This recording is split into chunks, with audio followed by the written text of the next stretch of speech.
Stop selling products, start solving business problems.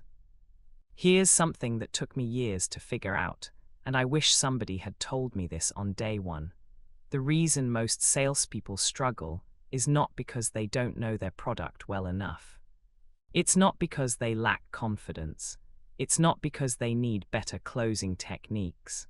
The reason most salespeople struggle is because they are trying to sell a product to someone who doesn't want to be sold a product. Think about that for a second. Nobody wakes up in the morning and says, "You know what I really want today? I want someone to walk into my office and pitch me something." Nobody says that, ever. What people wake up thinking about is their problems, their challenges, the gap between where they are and where they want to be. They're thinking about the project that's falling behind, the revenue target they're not hitting, the team member who just quit, the competitor who's eating into their market share, the cash flow issue that keeps them up at night. That's what's on their mind, not your product, not your features, not your pricing tiers. And yet, what do most salespeople do the moment they get in front of a client? They start talking about themselves. They start talking about their company. They pull out the slide deck. They walk through the feature list. They compare packages. They show testimonials. And the whole time, the client is sitting there nodding politely while mentally checking out, because nothing you're saying connects to the thing that's actually keeping them up at night. I've been on both sides of this table. I've been the salesperson who made this exact mistake, and I've been the buyer who sat through those pitches feeling completely disconnected. And I can tell you from both perspectives, the moment you shift from selling a product to solving a problem, everything changes. Your conversations change, your close rate changes, your relationships change, your entire career trajectory changes. So let's talk about what that shift actually. The first thing you have to understand is that products are commodities. I don't care what you're selling: software, insurance, consulting services, manufacturing equipment, marketing solutions, whatever it is, there is someone else out there selling something very similar. Maybe not identical, but similar enough that if all you're doing is presenting features and benefits, the client is going to default to the lowest price. That's just how it works. When everything sounds the same, price becomes the only differentiator. And competing on price is a race to the bottom that nobody wins. But here's what's not a commodity: understanding. The ability to deeply, genuinely understand what someone is going through and to articulate their problem better than they can articulate it themselves, that is rare. That is valuable. That is what people will pay a premium for. That is what builds loyalty. That is what generates referrals. And that is what separates the top 5% of salespeople from everyone else. I learned this the hard way. Early in my career, I was obsessed with product knowledge. I could recite every feature, every specification, every competitive advantage. I had answers for every objection. I was, by any technical measure, a well-prepared salesperson, and my results were mediocre.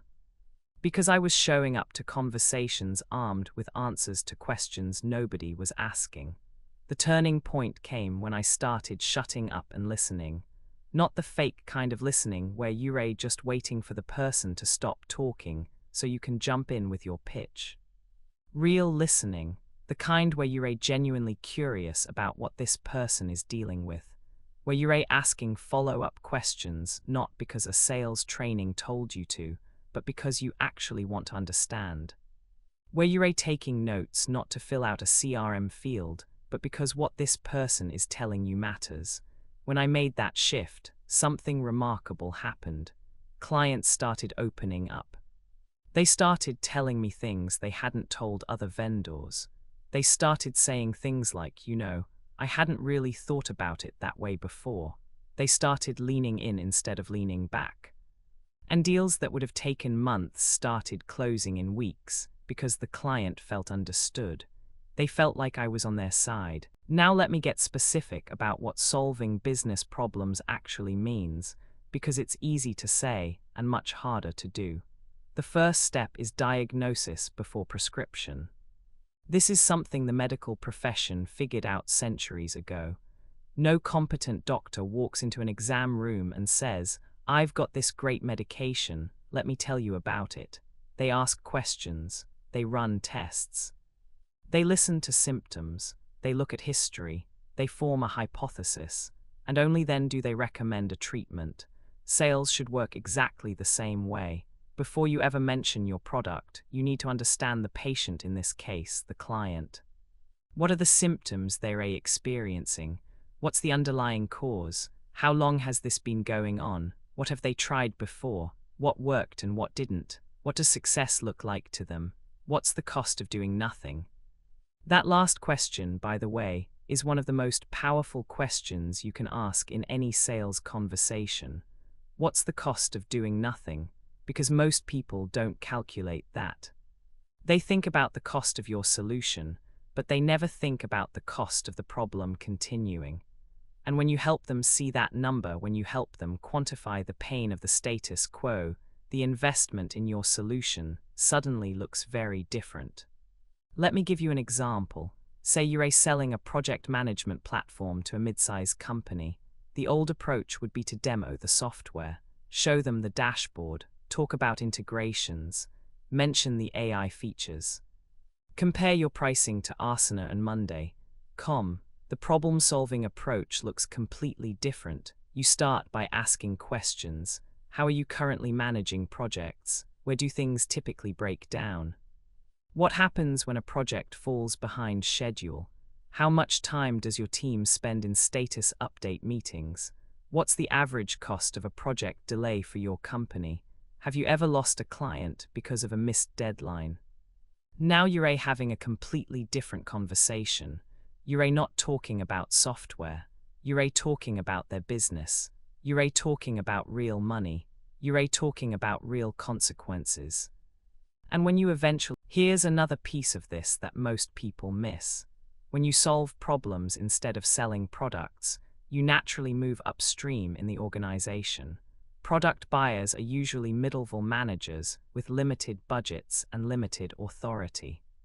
Problem solvers get meetings with executives, decision makers, the people who control real budgets and make real decisions.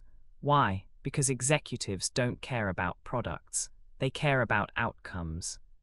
They care about revenue growth, cost reduction, risk mitigation, competitive advantage, operational efficiency. If you can walk into an executive's office and say, "I've spent some time understanding your operation, and I've identified 3 areas where you're leaving significant money on the table. I have a specific recommendation for how to address each one, and I'd like to walk you through the numbers," that executive will clear their calendar for you, because you're not pitching, you're consulting. You're adding value before you've asked for anything in return. This is the difference between being a vendor and being a trusted advisor. Vendors get compared on price. Trusted advisors get asked for recommendations. Vendors get ghosted after proposals. Trusted advisors get called proactively when new problems arise. Vendors fight for every deal. Trusted advisors have clients who refuse to work with anyone else. Which one do you want to be? Let me talk about something that makes a lot of salespeople uncomfortable, and that is the willingness to walk away. When you're a product pusher, every prospect is a potential sale. You'll twist yourself into a pretzel trying to make your product fit their situation, even when it doesn't. You'll discount. You'll add features you can't deliver. You'll promise timelines you can't meet because you need the deal.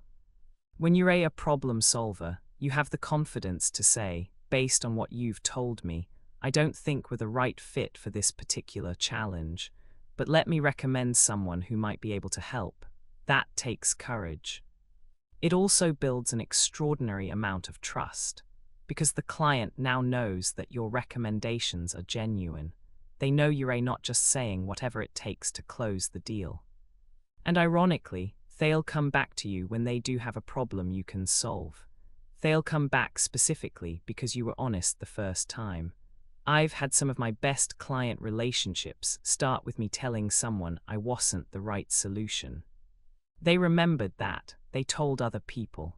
And those other people called me precisely because they. Now, let me address something I think about a lot, which is what this shift means in the age of AI. Because the landscape is changing rapidly, and if you're still positioning yourself as a product expert, you're about to become very replaceable. AI can demo products, AI can compare features, AI can send follow-up emails, AI can generate proposals, AI can answer frequently asked questions.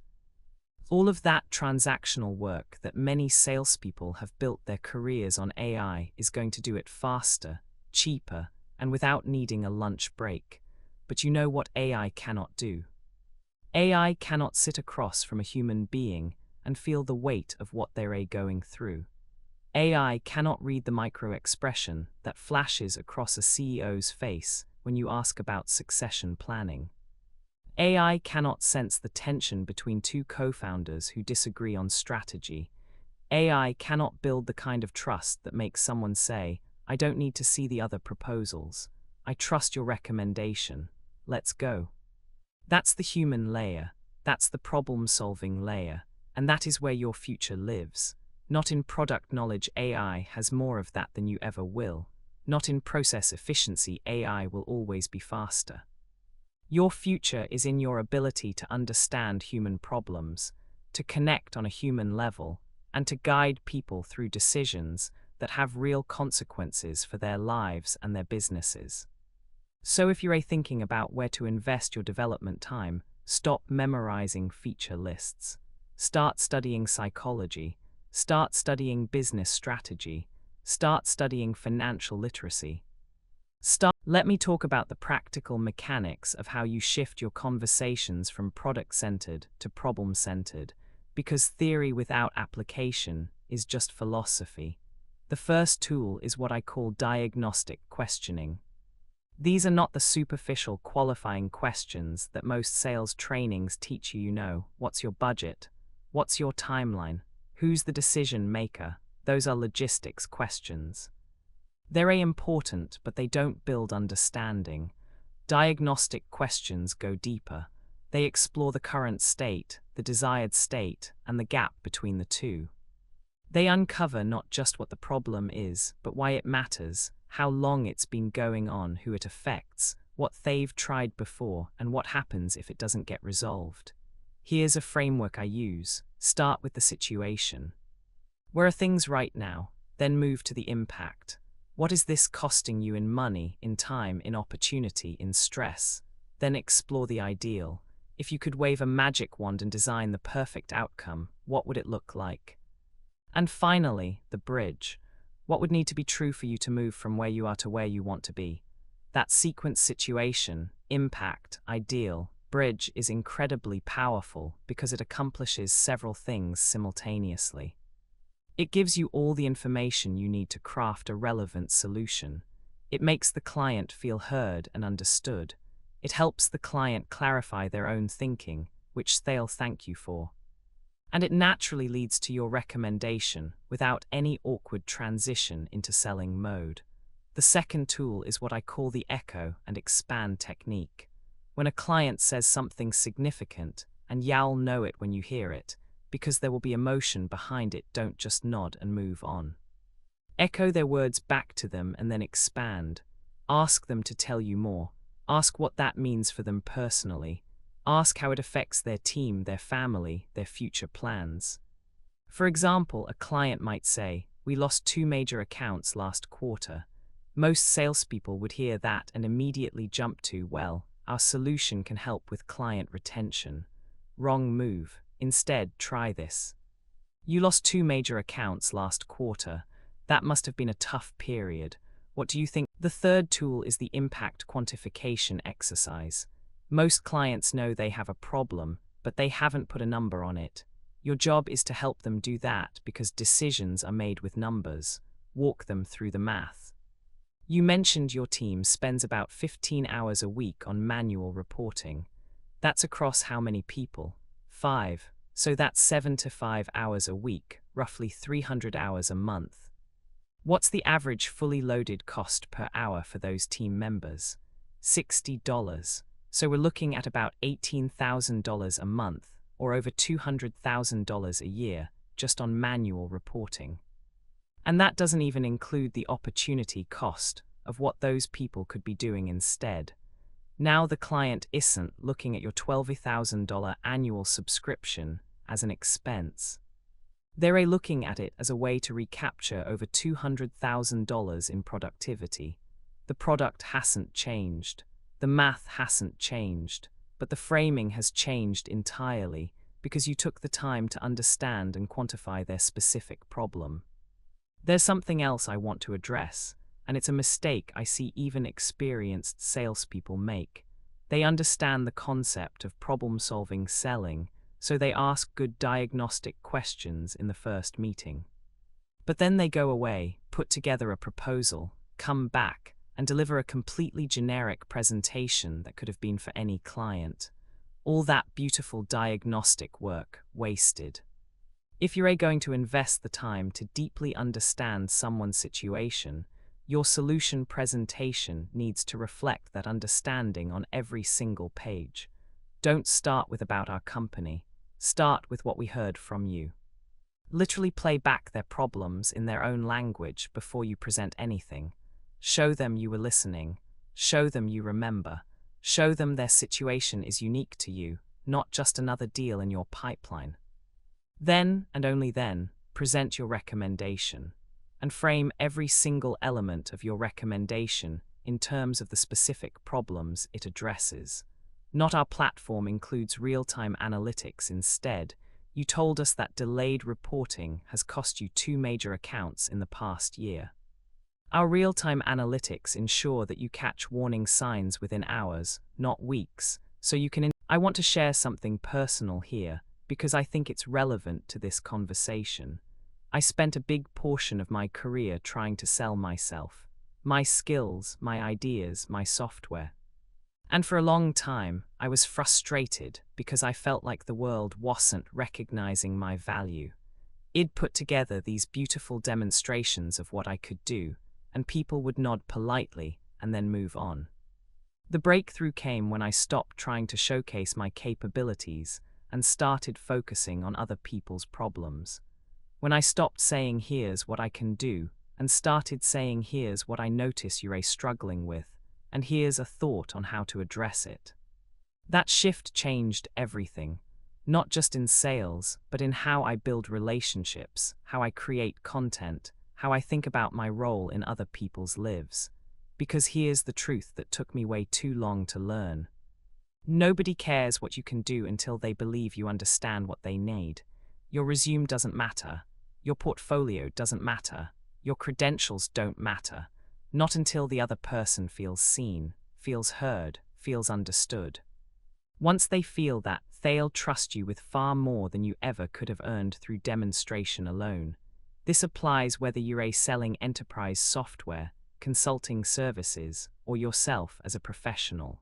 The principle is universal. Laid with understanding, let the solution follow naturally. Let me talk about objections for a moment, because this problem-solving approach transforms how you handle them.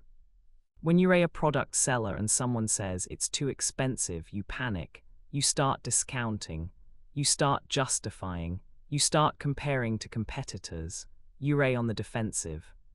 When you're a problem solver and someone says it's too expensive, you're genuinely curious. You say, help me understand what you mean by that. Too expensive compared to what? And usually what you discover is that it's not really about price. It's about value. They haven't fully connected the investment to the outcome, which means you didn't do a thorough enough job in the diagnostic phase. So instead of arguing about price, you go back to the problem. You revisit the cost of doing nothing.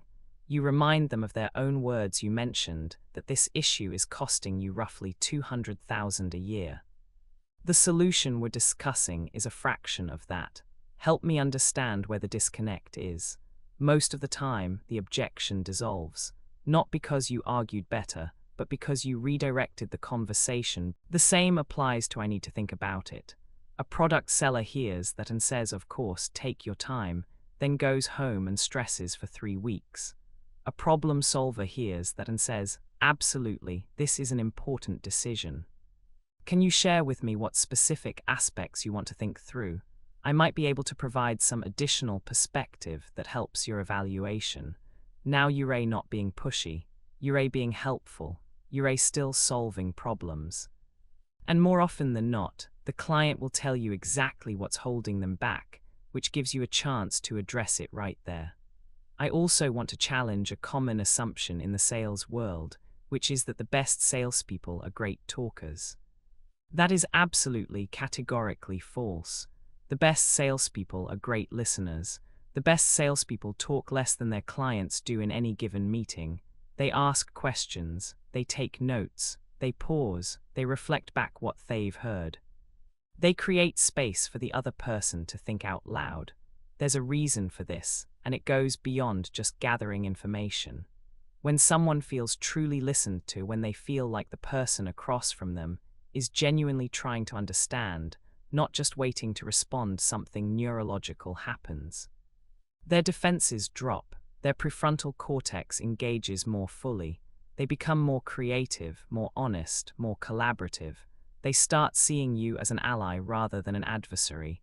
This is not manipulation, this is human connection. And it is the foundation of every meaningful business relationship that has ever existed. I've watched salespeople who know half as much about their product outsell supposed experts, simply because they were better listeners. They asked better questions. They made the client feel like the most important person in the room. And when they finally presented their solution, even if it was simpler or less impressive on paper, the client chose. Now here is something that might sound counterintuitive, but I believe it deeply. The best way to sell more is to stop trying to sell more. Let me explain. When your primary goal is to close deals, every interaction becomes transactional. The client can feel it. There's an energy to it, a desperation, a neediness, an agenda that repels people even when they can't articulate why. They just feel off about you, and they find reasons not to move forward. But when your primary goal is to understand and solve problems, something different happens. You show up differently. You're genuinely curious instead of strategically curious. You're relaxed instead of anxious. You're helpful instead of hungry. And paradoxically, that's when people want to buy from you, because they trust you, because they sense that your recommendation is genuine, because they feel like the decision is theirs, not something they're being maneuvered into. I think about this a lot in terms of how I show up every day. I've adopted a philosophy that my job is not to close deals. My job is to be useful to every person I interact with. If I can help them solve a problem, great. If I can connect them with someone else who can help them, great. If I can share an insight that changes their perspective, great.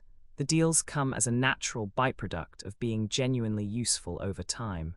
Not every time. Not immediately, but consistently, reliably, sustainably. And honestly, it's a much better way to live, because you're not riding the emotional roller coaster of did I close it, did I lose it. You're just showing up, being helpful, and trusting that the math works out in the long run. And it does, every single time. Let me connect this to a broader point about how the market is evolving. We're living through what I believe is the biggest shift in the history of sales. The information asymmetry that salespeople used to rely on is gone, completely gone. Your clients can Google everything about your product in 30 seconds. They can read reviews, watch comparison videos, ask AI chatbots to analyze your pricing against competitors. They don't need you for information anymore. So what do they need you for? They need you for interpretation. They need you to take the overwhelming amount of information available and help them make sense of it in the context of their specific situation. They need you to say, yes, there are 15 solutions that could theoretically work, but based on what you've told me about your business, these are the 3 that actually make sense, and here's why I'd recommend this one. They need you for accountability. They need someone who will follow through, who will check in, who will make sure the solution actually delivers the promised results. Not a transaction, but a relationship. They need you for courage. A lot of business decisions are scary. Spending a significant amount of money, changing a process that's worked for years, betting on a new direction, these things require courage. And having a trusted advisor who says, "I've seen this work. I believe in this recommendation. I'll be here with you through the implementation," that provides the courage to act. I want to end with something that I think about every single day, and it's this. The world is full of people and organizations struggling with problems they don't know how to solve. Some of them are small problems. Some of them are existential, and many of these people are surrounded by salespeople who are too busy pitching to notice what's actually going on. If you can be the person who notices the person who asks the question nobody else thought to ask, who listens when everyone else is talking, who cares about the outcome and not just the commission, you will never lack for business. You will never lack for referrals. You will never lack for meaningful work. Because at the end of the day, this is what sales really is. It's not persuasion. It's not negotiation. It's not overcoming objections or handling rejection. Those are just mechanics. Sales, at its core, is the act of helping another human being move from where they are to where they want to be. And when you approach it that way, when you genuinely commit to solving problems rather than moving products, you become something far more valuable than a salesperson. You become indispensable. The product you sell might change. The company you work for might change. The industry you're in might change. But the ability to understand people, to diagnose problems, and to deliver solutions, that is a skill that transcends all of it. That is a skill you can take anywhere in the world, into any conversation, in any language, in any market. So stop selling products. Start solving problems, not because it's a better technique, because it's a better way to build a career, a reputation, and a life. If this resonated with you, I'd love to hear your thoughts. Leave a comment and share your own experience. And if you want more conversations like this, follow along so you don't miss what's coming next.